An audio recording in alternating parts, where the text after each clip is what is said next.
Welcome to a new instalment of the pharmaphorum podcast. Here I speak with Gavin Anderson about a wide range of healthcare topics, all immersed in the central theme of AI and robotics. With his hat of the Academy of Robotics firmly on, we discuss Helperbot penguins.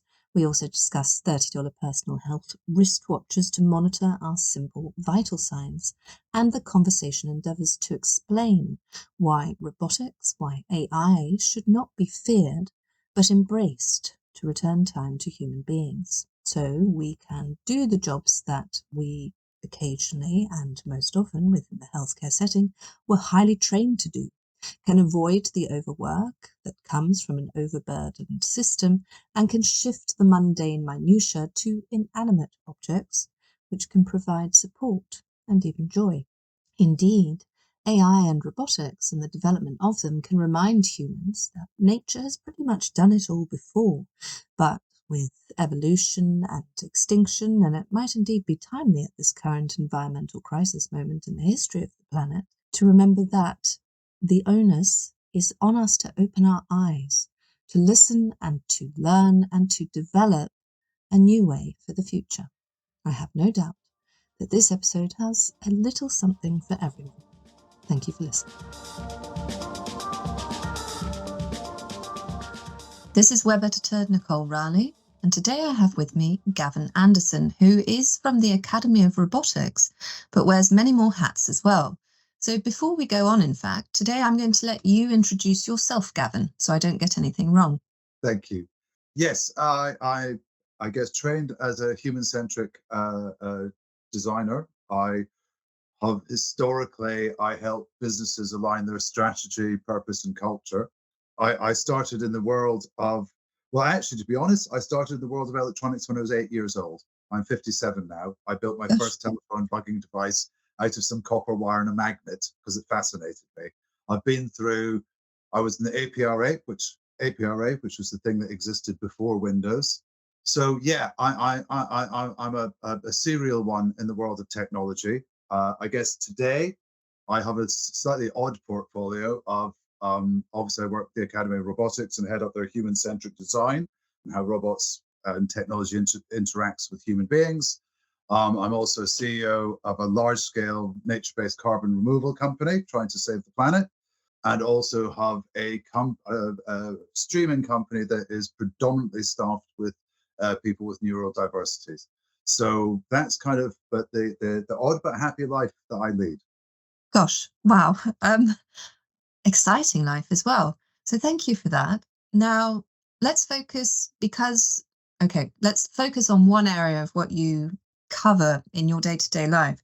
So I became aware of the work that you do at Anthropy 23, which took place at the Eden Project in Cornwall.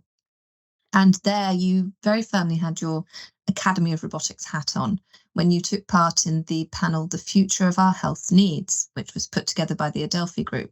So you mentioned in that panel about AI and robotics, and these, for listeners, in case it wasn't clear, our central themes in today's episode are AI and robotics in the healthcare setting.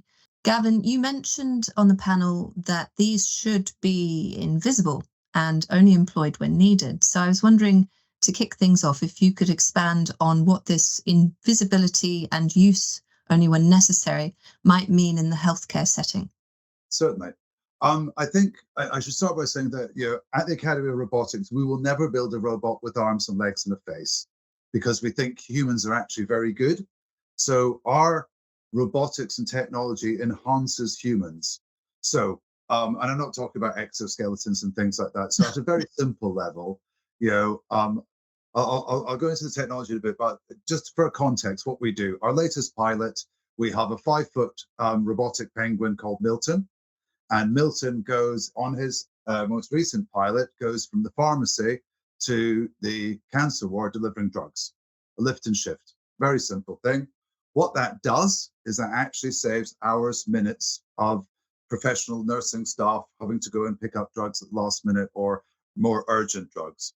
What it also does, while Milton's trundling down the corridor quite happily, carrying his package, he can scan the floor and he can report a loose tile to maintenance. He can see an open window, report that to his states because there's losing heat. If he's working at 3 o'clock in the morning, he can take a picture of somebody that walks past in the corridor and send that to security. He can also talk 127 different languages. So at a base level, and we call them helper bots rather than robots. Robot is, I think, originally comes from, it's either Polish or Romanian and means a metal object delivering the will of man. Okay.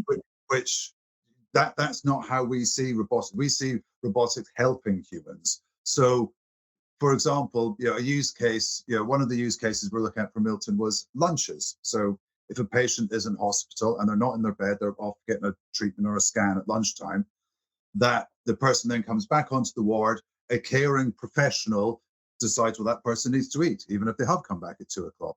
So that caring professional organizes, food for that person because they're in hospital, they need fed well, nutrition, etc. So we have nurses organizing burgers. Yeah. A robot could deliver that. We have nurses walking to pick up the drugs. We have a robot that could do that. Nurses lose time when they have a patient that they need translation services. Any healthcare professionals will start nodding at this point. You go and get the trolley with the phone on it, and you drag it over to the side of the bed, and then you plug it in, and then you give one phone to the patient, and then you speak to the translator and make sure that they're speaking the right language for the patient. And then just imagine actually having a robot there that actually can pick up that this person is speaking Romanian, Swahili, whatever it may be, and enable that healthcare professional to engage quicker. So the theme for us is saving those little bits of minutes and moments for healthcare professionals, so healthcare professionals can do their jobs or have more time to do their professional jobs, or even actually, dare I say, leave on time so we don't overwork them. So our view of robotics, and that's why we use the term helper bots. There's two big areas of robotics within healthcare. There's obviously things like the remote surgery, and we don't go into the medical area because that's a skilled specialist area. We are in because if you can help those micro moments, if we can save 7 minutes per nurse, per shift, per day, that's years being given back to professionals to deliver the care. So you can see how we kind of approach robotics. We have challenges because I guess robotics and AI is moving at such a pace, and we need correct regulation and safety. But as you well know, and everybody listens to the podcast will know, the healthcare industry, for good reason, doesn't move sometimes at the breakneck speed to embrace new technologies. And one of the small example, is, as I was saying about the pilot with the drugs, the regulations. There are 3 regulations for controlled drugs, as you may or may not know. Has to be within a steel box. Yep, we can do that with the robot. It has to be able to be attacked with, I think it's an 8-inch knife and stabbed violently 10 times. Yep, we can do that. Has to be able to be attacked by a blowtorch for 30 seconds. Yep, we can do that. So this is how you keep controlled high-end drugs. And then the final thing is it has to be bolted to the ground, which kind of defeats the purpose of having a robot delivering the drugs. So my challenge to the regulations is you can have a nurse can walk to the pharmacy, pick up controlled drugs, and walk back to the ward. But we can't, at the moment, the legislation doesn't actually allow us to use a secure robot to go to the pharmacy and deliver the drugs, and a robot that has an alarm. So those are just some of the challenges we're coming through. So the great thing about robotics in healthcare is, we can help with all these things. We can move things forward. But I think where we sit at the moment, and quite rightly so, there's a lot of peering over the fence from the healthcare professionals to robotics and AI, and there's quite rightfully a nervousness about it, which I fully accept. So hopefully that kind of gives you a framing of kind of where we are with our robotics. It does. There's a lot to unpack there, actually. So, wow, is that the actual testing route for a robot to be stabbed and a blowtorch Those are actually the drug regulations for storage of drugs. Because you're doing a comparison. So I was envisaging Milton at that point undergoing all those poor tests, Gavin. No, I see your point there. Yes, it's incredibly difficult, the pathway for drugs. But if we focus on not just Milton, but potentially the future of robots, what they can bring to the healthcare setting. As you've been saying, this technology, it permits time, again, real time for professionals to be the skilled human beings that they are. But I also want to think also of the potential. You've mentioned linguistics, and the word robota or robota, I think, is Russian for work even. But if we think about the linguistics with the bedside manner of these robots, could they do more? You've mentioned the delivery of drugs, etc. But even on that language level, there's a comfort there, isn't there, potentially for a child about to undergo surgery? I know we can't sort of segue into the skill set of the surgery itself, but what could they offer there? Because we talk about, because one of the final workshops I ran at Entropy, we were actually talking about, yes, how robots can help, but also how robots can bring joy and happiness. Because, and we get into a really interesting space here, because some of your listeners will be aware that in Japan, there's been some experiments with robots that have screens for heads, as the want of a better description, and they actually have human projections on there. So there's a human at the other end, because for the Japanese, they've identified that the micro movements of our eyes or inflections of our face, etc., are things that's the second, third, fourth levels of nonverbal communication. We've very actively gone away from that because we don't think we can compete. But on the subject of happiness, I mean, yes, the linguistic thing is not to be underestimated, because it was one of the things that really touched me personally, because I'm running all these workshops and I'm really enjoying learning. And somebody put it to scenario that somebody has a car accident and they wake up in hospital and they can't speak the language and nobody can speak to them. And I was thinking how terrifying that would be to be in a foreign country and actually waking up and nobody being able to help me, or people trying to help me while I'm in pain or in discomfort, but the language being the barrier. So I think the linguistic thing is a large part of it. But I think on the happiness and the joy, or lack of fear, I think, because we have to accept that being in hospitals, it's not fearful because of the environment and the wonderful people that are there. It's fearful because of the reason that you're actually in hospital normally. You have an illnesses. So for things like with children, because our robots are inanimate objects, I love them dearly, but they are still inanimate objects. We can flash them with high power LEDs to disinfect them. So why would that be a benefit? So you could actually disinfect a robot. You could flash disinfect a robot, so that robot could stay with the child bedside, engage with the child, talk with the child, and actually go into surgery with the child, stay with the child. And when the child wakes up, the first thing they see, and some people might think this is odd, the first thing they see is a robotic penguin. But if it's the penguin that they were having a conversation with 2 hours ago, it's their immediate. And if that penguin can then enable an audio call to the parents the moment that child wakes up, that's all well-being. And there'll be healthcare professionals that will be nodding here, because the physicality of healthcare is that our professionals can't be everywhere all the time. So and we never think of this as replacement, which is why we use the term helper bots. Help. It's not about replacing, because the hospital have to remain nameless to protect the innocent. But one of the first workshops I did, the CEO said, right, don't give it a name. Don't make it human. People are worried about their jobs. And then within about 2 weeks, the robot was named. He had his own staff pass lanyard, and staff said, no, it's a member of staff. It's not a thing, because in the projections that we were doing, the staff at the hospital would actually end up recruiting more people, because a robot can work 24 hours a day. So you need people to load them up and continue their journeys at night. And that efficiency that impacts on the cleaning, the security, the linguistics, the deliveries, all those things kind of brought together, it kind of comes back to the same thing of allowing humans to do more time. But I think the softer areas, because we talked within the user groups, we didn't actually, we haven't tested this yet, but we're talking about the user groups, because I was talking to lots of different wards.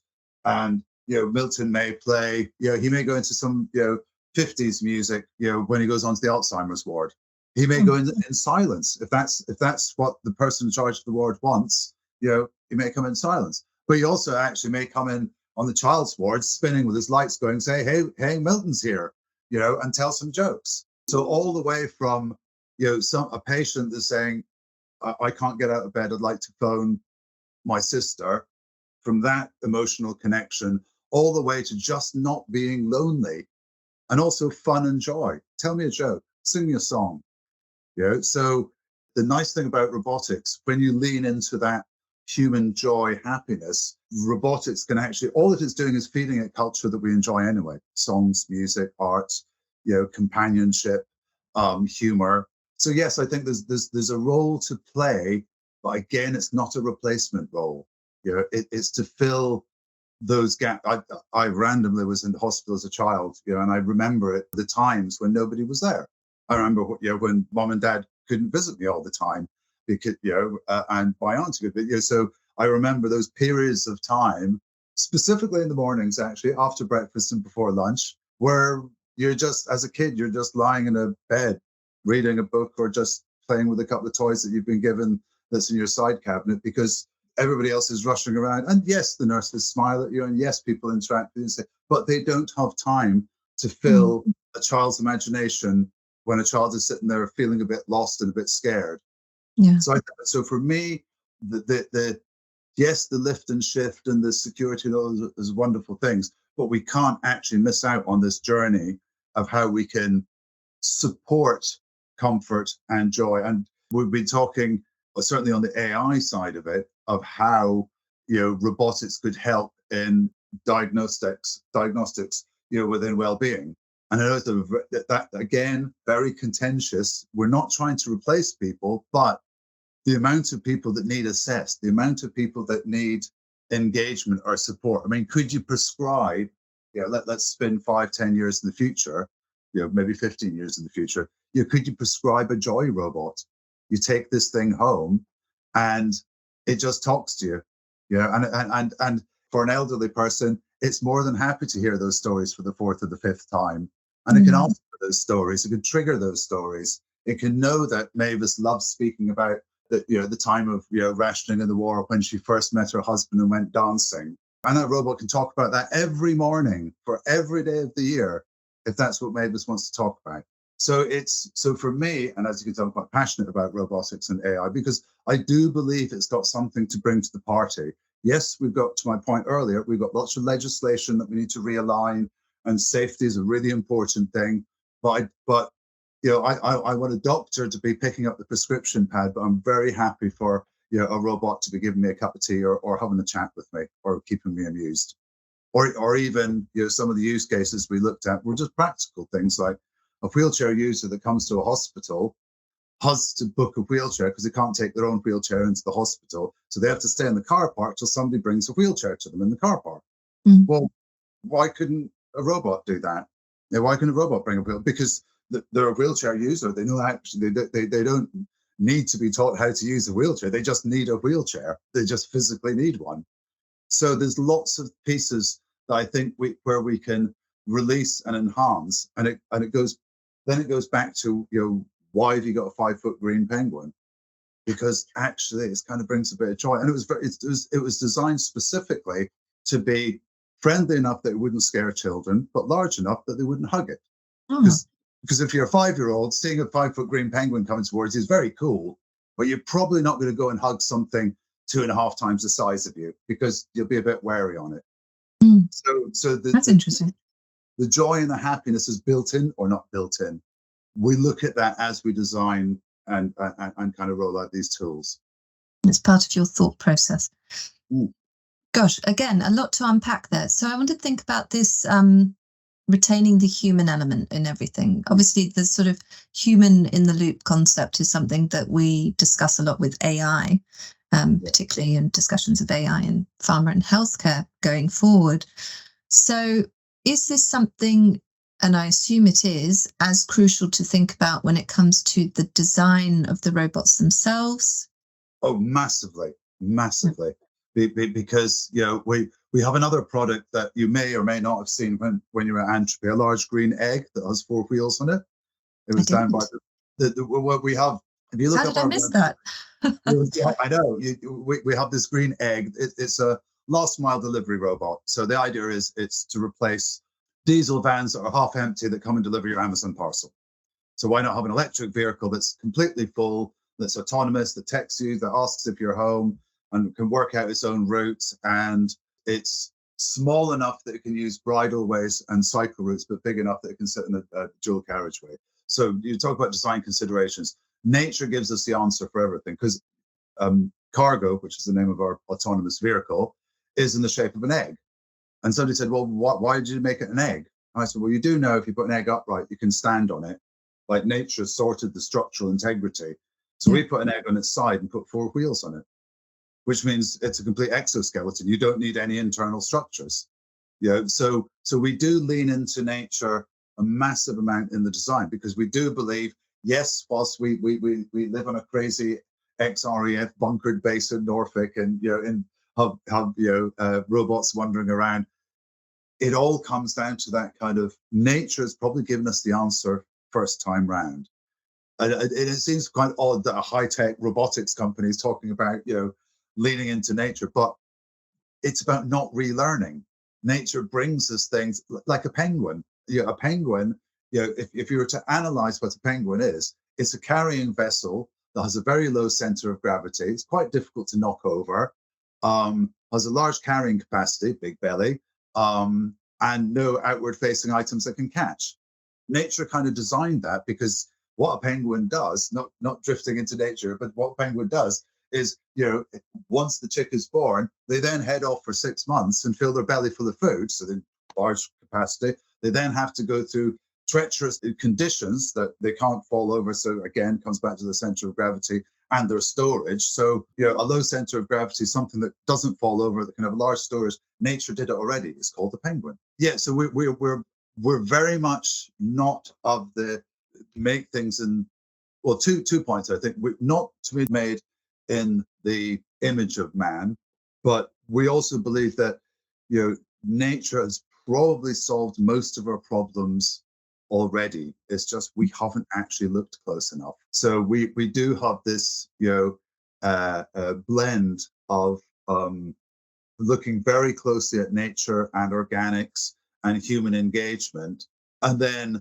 the AI and the robotics are the tools of how we can bring that to life. Because it would be really nice to genetically breed 5-foot penguins that had little backpacks that walked around hospitals, but it's probably not practical. But we can take the learning of nature, and one of the other prototypes, which I'm not sure, and William Satachi, our founder, who's a wonderful, crazy visionary, and I mean crazy in a very loving way.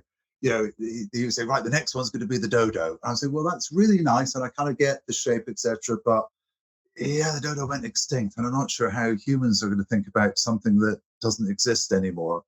But you can see the practicality of that. If you need a lower, heavy weight carrying device, why couldn't it? Because a dodo's short and quite wide. And apparently, allegedly, they used to be quite tasty, but we'll never know that now. Well, moving on from the tastiness or otherwise of a dodo, taking this concept of learning from nature, what you also mentioned at Anthropy on the panel dedicated to future thinking about human health, you mentioned that actual healthcare, otherwise known these days as self-care, that needs a bigger voice. It needs a bigger voice than, and I quote you, biscuits, crisps, and fashion brands. So perhaps we could expand on that. Is there a means by which AI and robotics can help with this empowerment of humans to re-engage them with the natural way of things, the self-care way of things, rather than getting to the point where we need healthcare as sick care, but have self-care as preventative healthcare? I think a huge subject. The short answer is, yes, I think it can, because we have enough outboard sensors. So I'm talking about what people might know as IoT, Internet of Things. Mm-hmm. So I'm a 57-year-old bloke, and when I think my health isn't good, I put on my $30 Chinese watch, and it monitors. And I monitor myself for a few days, and I think, okay, that's fine, nothing to worry about there. But my mother-in-law, who has no interest in technology at all whatsoever and won't do technology. She's 85, and she wants to live on her own, which is fine, and it's a bungalow. So all tick, tick, tick, but there's still a risk. So the technology that keeps her moving is a simple grey band. That's it. She just wears a grey band, doesn't have to do anything about it. And if it vibrates, she has to push it. That's it. But what that allows us to do is proactively check that Rita's up and about. Because if she can't push it when it vibrates, we know that might be something wrong. Or if you get a signal that the person has fallen over or been inactive for a certain amount of time. So the technology can, I guess, be used in two ways. It can be used in a monitoring way, blood sugars, heart rates, oxygen levels. There's multiple things that can be remotely monitored. But on the self-help area, you have to have, in my view, you have to have AI with that monitoring. Because it's like the famous banana story. The guy goes to the doctor and says, what's wrong with you? He says, well, eat more bananas. Then he ate too many bananas and gave himself potassium poisoning because he thought that was the answer. So we have to be balanced about giving people access to because we trust in the healthcare professional. Because this is a pivotal thing. When you go to meet a healthcare professional, even if it's your friend that you're having dinner with, and they turn around and say, no, you should take B12. You go out and you buy B12. Or that you go to the doctor and say, well, yeah, you really should be thinking about getting that extra. Oh, I'm going to get a step on it. I'm going to do. So we take the advice from professionals easily. So how do we release that advice from professionals without allowing people to disappear down, kind of down tunnels? And that, I think, is where AI has to come in, because you can have all this monitoring. You can have a watch on, and you can have a sensor on your bed that actually whilst you're asleep will not only record your sleep levels but the depth of your sleep. It can monitor your pulse and heart rates at night. But what you don't want is somebody getting up in the morning going, oh, it's different today. Oh, that's bad. Oh, that no. We need. That's where the AI comes in that says, morning, Nicole. You slept differently last night because yesterday, you did more exercise. So that actually translated through to this. So you know what, Nicole, today, count it as a rest day. Lots of liquids. You don't need to do any exercise today. So then we get into a point of, is the AI diagnosing or summarizing? So yes, all these things can do self-help, but I think we have to, the same way that a healthcare professional synthesizes the results or processes the results into two sentences that us, humans can understand and go, yes, I'll keep taking the tablets or I'll stop taking the tablets. We can't, self-help is really important, but what we can't do is allow people to become self-hypochondriacs. I mean, that's maybe a slightly extreme term, but if you don't understand, we do have if you're a pessimist, it would be really dangerous to give somebody self-help tools because they'll just be wondering how many days closer to death they are each morning. If you're an optimist, you would be enhancing your lifestyle, going, yeah, I'll get some pine nuts for that, or whatever the thing is that they need. So for me, putting the AI in there, and remember, AI is not sentient and it doesn't think things. It only actually regurgitates what us humans teach it. We teach it the wrong thing, it regurgitates the wrong thing. It's very simple. AI, this whole how people, we're fed by science fiction, so we have a perception of what AI is, but the reality of AI and the AI that we see in the sci-fi films, two completely different things, completely different. So I would like to see personal helpers. I'm having one built for my phone at the moment, actually, where it will be my personal AI. I choose their name, I choose their accent, and what they do is they have a secure bubble, if you like, on my device. So when I ask them questions, it might use ChatGPT, it might use Bard, it might use whatever, but it keeps my information within an AI bubble on my phone. So then when my question is answered, it destroys that information and throws it away. So my personal information is then not fed out into the wider AIs.